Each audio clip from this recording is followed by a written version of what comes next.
Stitching Buddhas is a meditation with needle and thread. It's a process of familiarization with the qualities of our highest potential.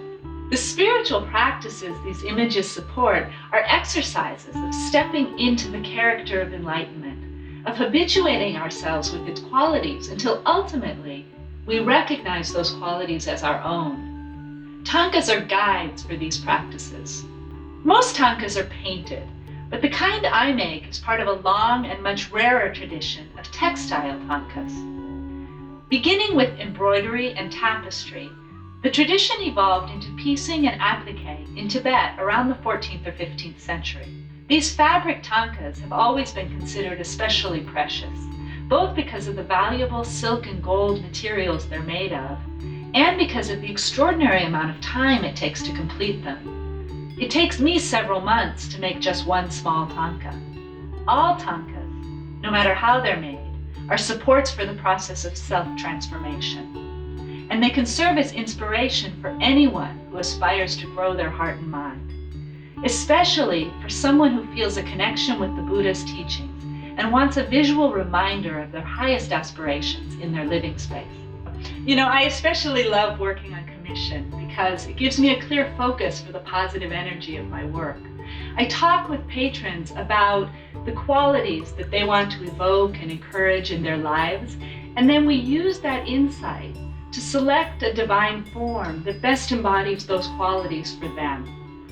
Then I keep the person who will ultimately live with the thangka in mind as I stitch, directing my intention to support theirs.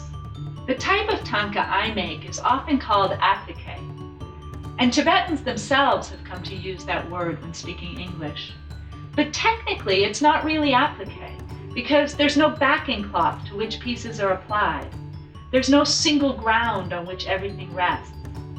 Instead, each separately outlined piece depends on its neighbors for support.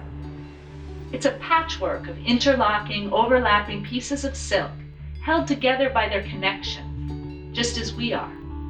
The outlines are silk-wrapped horsehair cords, and this is a uniquely Tibetan technique. I wrap strands of horsehair with silk thread by hand to create a colored piping, and then couch these silk-wrapped cords to the fabric.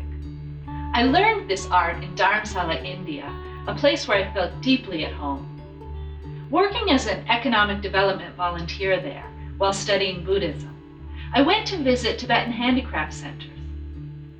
One day, I walked into a workshop where a Garuda image was being made out of silk. It stopped me in my tracks. The room went silent for me. I felt like all the threads of my life came together in that work. My love of colors, my interest in quilting and putting pieces together, meditating, trying to be a better person, working in community. And it had a spiritual depth that I couldn't quite fathom, like a poem or a song whose depth you feel even when you don't understand all the metaphors. I was incredibly fortunate after that to be accepted into Dorji Wangdu's workshop. It's very unusual for Westerners to find a place in traditional workshops, but Dorji Wangdu somehow saw my seriousness before even I knew it was there. He accepted me as an apprentice immediately, and I worked with him 6 days a week for 4 years, helping to make large thangkas for His Holiness the Dalai Lama, for Sogyal Rinpoche, and for monasteries all around India.